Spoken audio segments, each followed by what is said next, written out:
Within the last 72 hours, multiple ballistic projectiles crossed Saudi airspace and detonated in proximity to critical infrastructure in the Riyadh metropolitan region. Saudi air defense systems engaged. Some intercepted, others did not. The Saudi government has issued no formal statement confirming origin, trajectory, or payload type. Iranian state media released no claim of responsibility. Independent satellite monitoring networks recorded launch signatures from western Iran approximately 11 minutes before impact. Most people think this is another isolated border skirmish being managed quietly through diplomatic back channels. In reality, this represents the first direct Iranian strike on the Saudi capital region in over 2 decades, and both governments are working overtime to prevent the story from becoming a headline. In the next couple of minutes, I will show you what really happened, why the silence is deliberate, and what it means for the entire region now that the line everyone swore would never be crossed has been erased. Quick, before we continue, thanks a lot for tuning in. Your support is what keeps this show going, and I appreciate you watching. Please make sure you are subscribed and like the video so more people get to see this. Now let us get to it. Saudi Arabia and Iran have been fighting a proxy war across the Middle East for 40 years. Yemen, Syria, Iraq, Lebanon, Bahrain. Every conflict has been indirect. Militias funded, trained, and armed by Tehran strike Saudi interests. Riyadh responds with airstrikes, blockades, and financial pressure.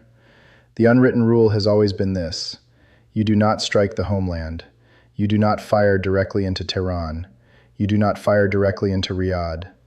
That boundary held through the Yemen war, through the Aramco drone attacks in 2019, through the Abqaiq refinery strike that temporarily cut 5% of global oil supply.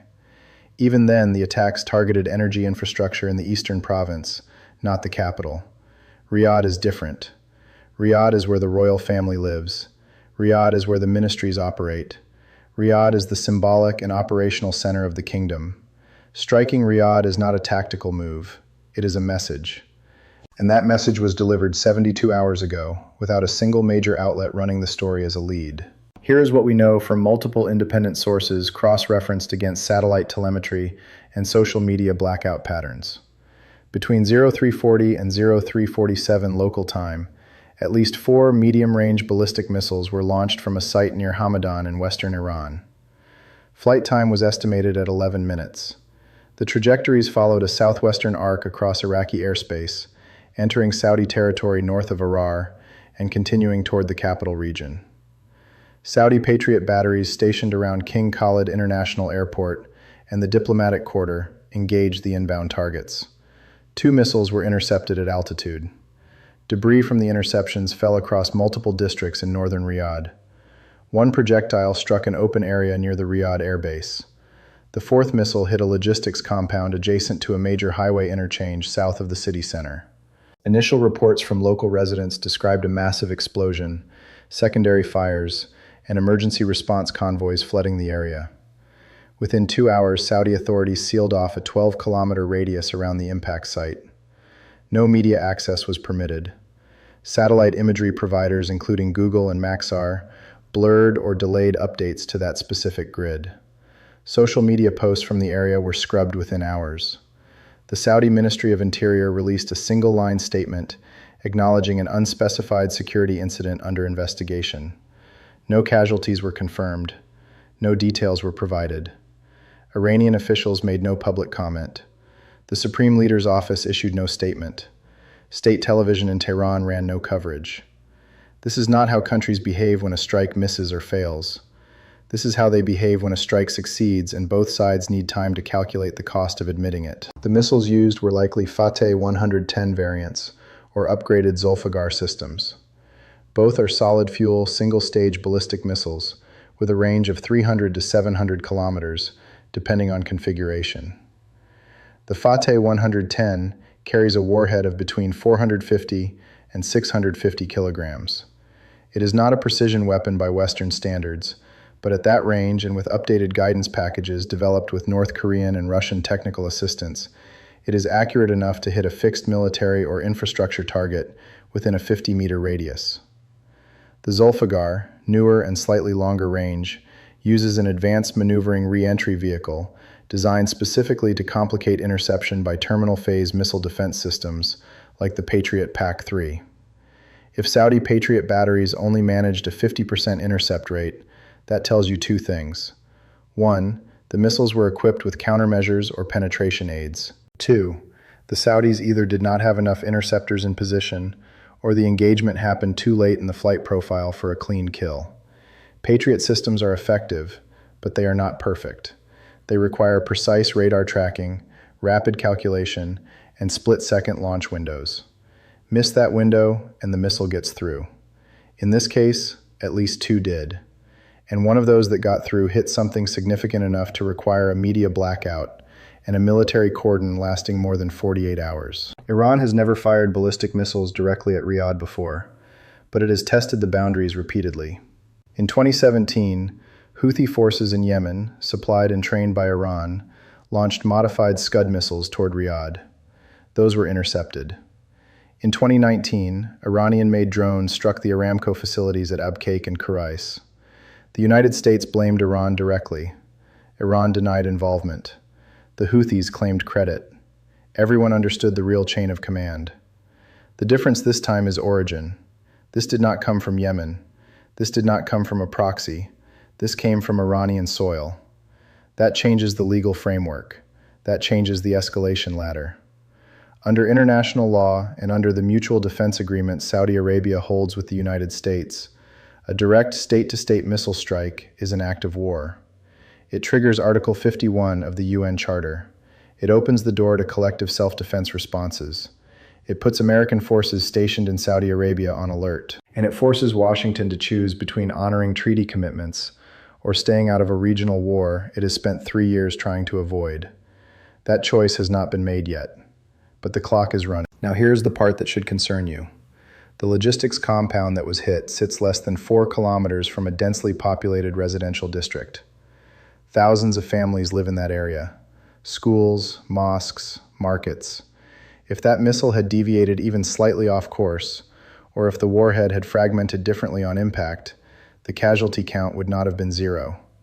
It would have been dozens, maybe hundreds. And we would be talking about a completely different story right now. The Saudi government knows this. The Iranian government knows this. And that is exactly why both sides are keeping quiet. Because the moment the public understands how close this came to mass civilian casualties, the political pressure to respond becomes unbearable. Leaders cannot ignore dead children. Leaders cannot ignore burning apartment blocks on state television. So instead, they pretend it did not happen. They seal the area. They scrub the internet. They delay the satellite updates. And they hope the story dies before anyone asks the question that terrifies them both. What happens when the next one does not miss? The silence from Washington has been deafening. No official statement from the White House, no confirmation from the Pentagon, no emergency UN Security Council session. That tells you the Biden administration is desperately trying to keep this contained. The United States has defense agreements with Saudi Arabia. It has Patriot batteries, radar systems, and thousands of personnel stationed across the kingdom. If this story goes public and the Saudis demand a response, Washington is legally and strategically obligated to act. But acting means confronting Iran directly. It means risking a wider regional war. It means pulling American forces into a conflict between two countries that hate each other and have no interest in compromise. So the strategy is simple. Do not acknowledge it. Let it fade. Hope it does not happen again.